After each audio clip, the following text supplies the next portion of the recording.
Il n'y a, à vrai dire, aucun pourquoi qui préside à mes décisions pour ce qui me concerne. J'ai le sentiment profond que quand on s'enferre dans un pourquoi, on ne peut essayer que d'expliquer le passé. Et à supposer que la création s'inscrive quelque part, je crois que son plus premier territoire, c'est le présent. Donc s'il fallait une question, elle ne démarrerait pas par pourquoi, mais elle démarrerait par comment.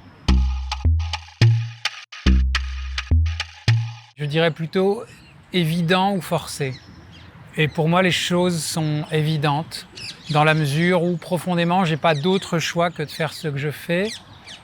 Et l'évidence se conclut à son zénith quand elle s'expérimente à travers la joie.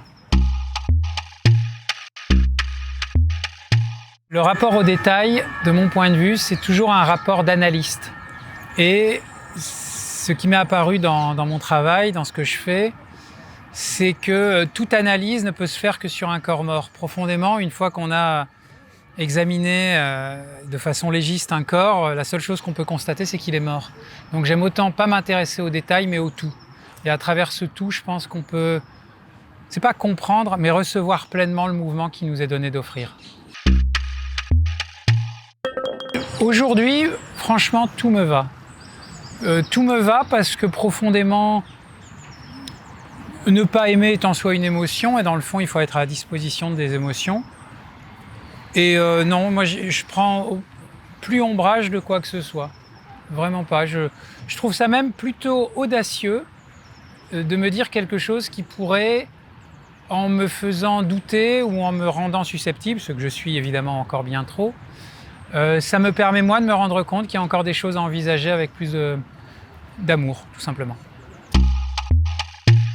Je pense que ce qui me touche, c'est d'avoir affaire à l'enthousiasme. Je me permets de le dire, c'était hier, c'est pour ça que c'est facile à m'en souvenir. J'avais rendez-vous dans un lieu important de la photographie à Paris, un lieu institutionnel, et j'arrive dans cet gigantesque espace, et donc je me présente à l'accueil, et une dame très sympathique, une fois mon nom énoncé, me regarde des étoiles dans les yeux et me dit « J'adore vos chats ». Et j'ai trouvé ça extraordinaire. Vous voyez, de toute façon, voilà.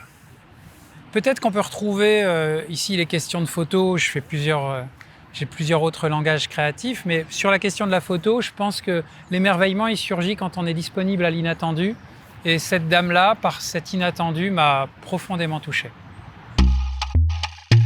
S'il y a des projets qui me sont chers, c'est ceux de rassembler. Voilà, profondément, je me rends compte qu'on est, moi le premier bien sûr, séparés en nous-mêmes, dissociés en permanence. Dans le débat social, on voit bien qu'il n'y a que ça. Et c'est rassembler les langages. Et donc là, en octobre, aux éditions du Bec en l'air, je vais sortir un livre qui va mélanger les images photographiques et les textes que j'écris.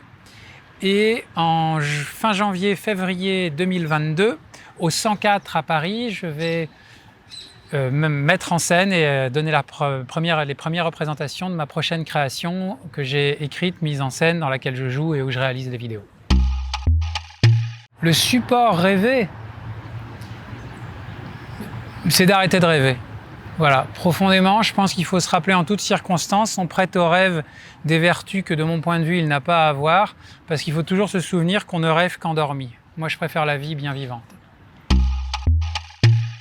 Ça serait celle qui consisterait à correspondre parfaitement à ce que j'attends, ce qui serait un échec terrible. Parce que je crois que, vous savez, il y a voir pour faire ou faire pour voir. Et profondément, l'inclinaison qui est la mienne, c'est davantage de faire pour voir. En vrai, j'ai aucune espèce d'imagination. Je me sens pas avoir une technique de dingue. Par contre, j'essaye relativement d'être disponible à ce qui se produit. Et ce faisant, ça m'amène quasiment toujours à un endroit que je n'avais précisément pas pu concevoir.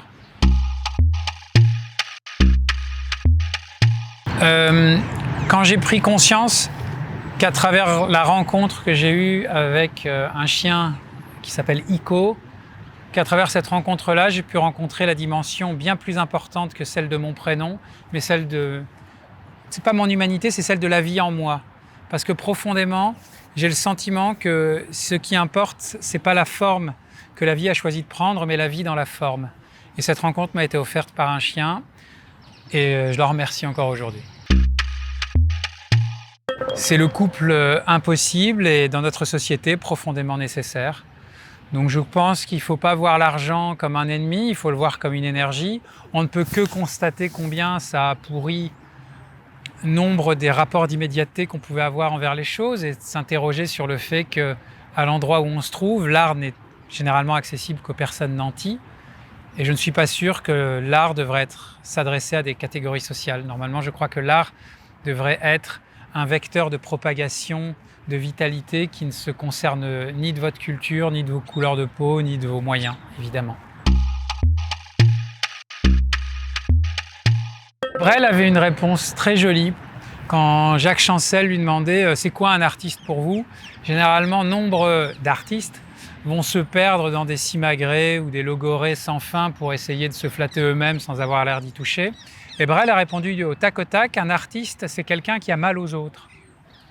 L'objet n'est pas d'avoir une espèce de truc souffreteux, mais c'est de se rendre compte, je pense, qu'on n'est pas tant artiste qu'on est vivant. Vous savez, je crois que dans la vie, on n'a pas le choix. Il se trouve qu'en fait, j'ai pas grand talent, je fais simplement ce que j'ai à faire. Trop bien. Je suis ravi et honoré.